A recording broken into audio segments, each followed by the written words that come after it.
Innal hamdalillah nahmaduhu wa nastaghfiruhu wa nasta'inuhu wa nastahdihi wa na'udzu billahi min shururi anfusina wa min sayyiati a'malina.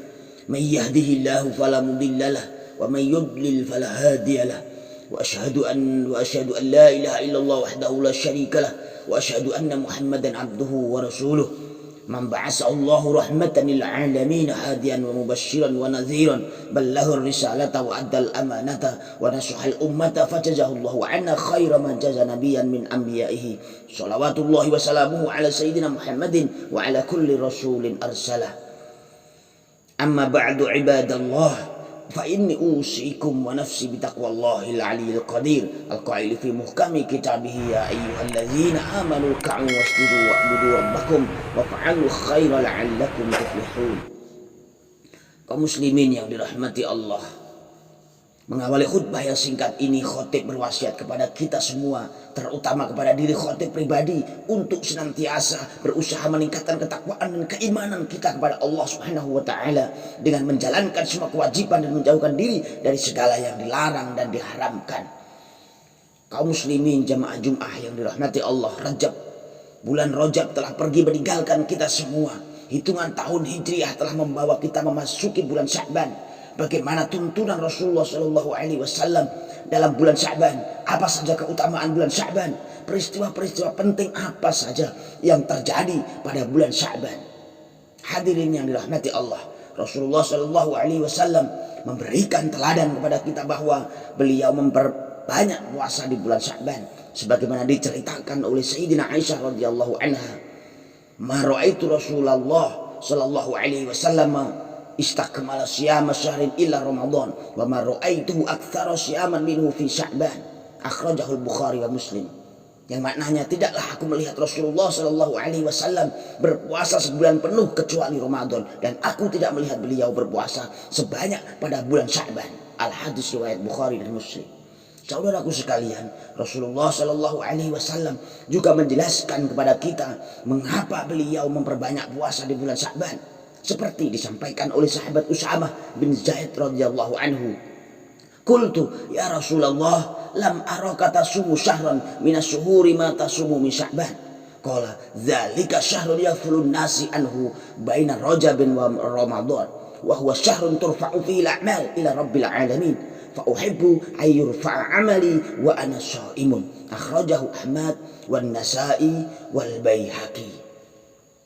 Yang maknanya, wahai saudaraku sekalian, Usamah bin Zaid bertanya, wahai Rasulullah, aku tidak melihatmu berpuasa sebanyak pada bulan Sya'ban. Nabi bersabda, Sya'ban adalah bulan yang dilalaikan oleh manusia, yang jatuh antara Rajab dan Ramadan. Sya'ban juga bulan diangkatnya amal perbuatan secara umum ke suatu tempat di langit yang dimuliakan oleh Allah sang Khalik, pemilik alam semesta. Dan aku senang jika amal perbuatanku diangkat sedangkan aku dalam keadaan berpuasa. Al-hadis riwayat Ahmad, An-Nasa'i dan Al-Baihaqi. Saudaraku sekalian, terkadang Rasulullah Shallallahu Alaihi Wasallam berpuasa Sya'ban lalu menyambungnya dengan Ramadan, seperti disampaikan oleh Sayyidah Aisyah radhiyallahu anha. Kana ahabbas syuhuri ila Rasulillah sallallahu alaihi wasallam ayyasumahu Sya'bana summa yasilahu bi Ramadan, akhrajahu Ahmad wa Abu Dawud wa Nasa'i. Yang maknanya, bulan yang paling disenangi Rasulullah untuk berpuasa sunnah di dalamnya adalah Sya'ban. Kemudian beliau menyambungnya dengan puasa Ramadan. Al-hadis riwayat Ahmad, Abu Dawud dan An-Nasa'i. Saudaraku sekalian, bahkan Rasulullah sallallahu alaihi wasallam terkadang berpuasa Sya'ban sebulan penuh, dan terkadang beliau berpuasa di sebagian besar bulan Sya'ban, seperti diriwayatkan oleh Al-Bukhari dan Al-Muslim. Para ulama salaf juga memberikan keteladanan kepada kita bahwa jika bulan Sya'ban telah tiba, mereka banyak membaca Al-Quran serta menunaikan zakat mal untuk membantu orang-orang mempersiapkan bekal memasuki bulan Ramadan. Mereka juga meninggalkan berbagai kesibukan duniawi dan beralih untuk bersiap-siap menyambut bulan suci Ramadan. Di bulan Sya'ban mereka memperbanyak puasa, zikir dan sholat malam. Mereka menamakan Sya'ban sebagai Syahrul Qurra. Saudaraku sekalian, di bulan Sya'ban ini terdapat satu malam yang berlimpah barokah dan bergelimang kebaikan, yaitu malam nisfu Sya'ban. Ada beberapa hadis tentang keutamaan malam nisfu Sya'ban. Di antaranya sabda Nabi Muhammad sallallahu alaihi wasallam, "Idza kanat lailatun nisfi min Sya'ban, faqumu lailaha wa sumu naharaha." Rawahu Abu Dawud. Jika tiba malam nisfu Sya'ban, maka salatlah sunnah pada malam harinya, malam 15, dan berpuasalah sunnah pada siang harinya, yaitu hari ke-15. Yakni bangunlah di sebagian besar malam itu dan isilah dengan sholat, baca surat Yasin atau surat-surat lainnya dalam Al-Quran, zikir, doa, dan kebaikan-kebaikan yang lain. Doa di pertengahan malam, lebih-lebih di sepertiga malam terakhir adalah ibadah yang agung dan lebih berpotensi dikabulkan oleh Allah Subhanahu wa Ta'ala.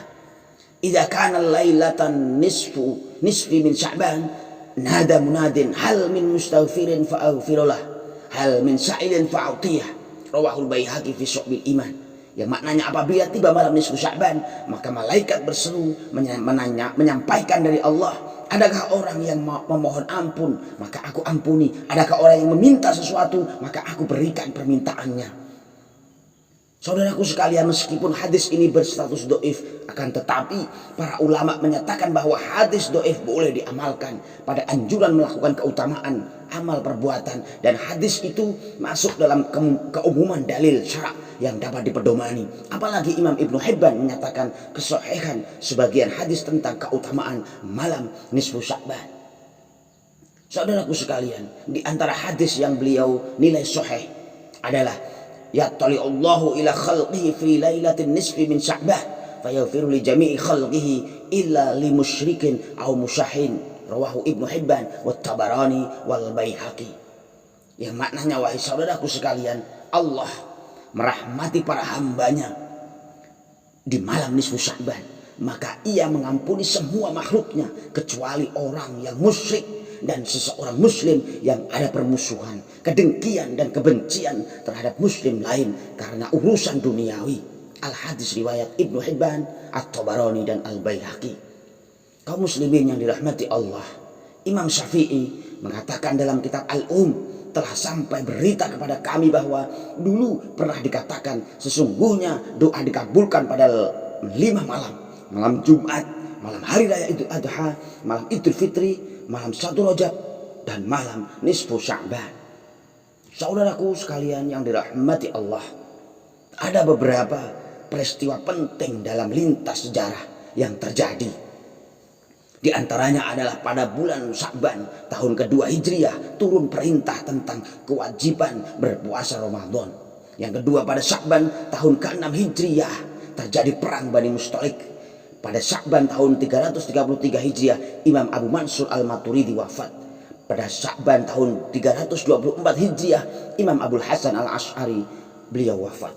Saudaraku sekalian, kedua imam tersebut sangat berjasa dalam memperjuangkan dan membela akidah Islam, akidah yang dibawa dan diajarkan oleh Rasulullah Shallallahu Alaihi Wasallam dan para sahabatnya radhiyallahu anhum. Keduanya tidaklah membawa akidah baru. Ibarat seorang petani yang beliau berdua lakukan adalah merawat tanaman, menyirami dan memupuknya, serta memagari sekelilingnya untuk menjaganya dari siapapun atau apapun yang berpotensi merusaknya. Keduanya tidak menanam benih sebab benih sudah ada. Kaum muslimin yang dirahmati Allah, dikarenakan jasa-jasa keduanya, golongan akidah, golongan Ahlussunnah wal Jamaah kemudian dinisbatkan kepada keduanya. Jika disebut Ahlussunnah wal Jamaah, maka yang dimaksud adalah para penganut mazhab Asy'ari dan Maturidi dalam bidang akidah, Asy'ariyah dan Maturidiyah maksudnya. Saudaraku sekalian, demikianlah khutbah singkat ini. Mudah-mudahan bermanfaat dan membawa barokah bagi kita semua. Amin. Amin ya rabbal alamin. Aqulu qouli hadza wa astaghfirullah li wa lakum fa astaghfiruhu innahu huwal ghafurur rahim.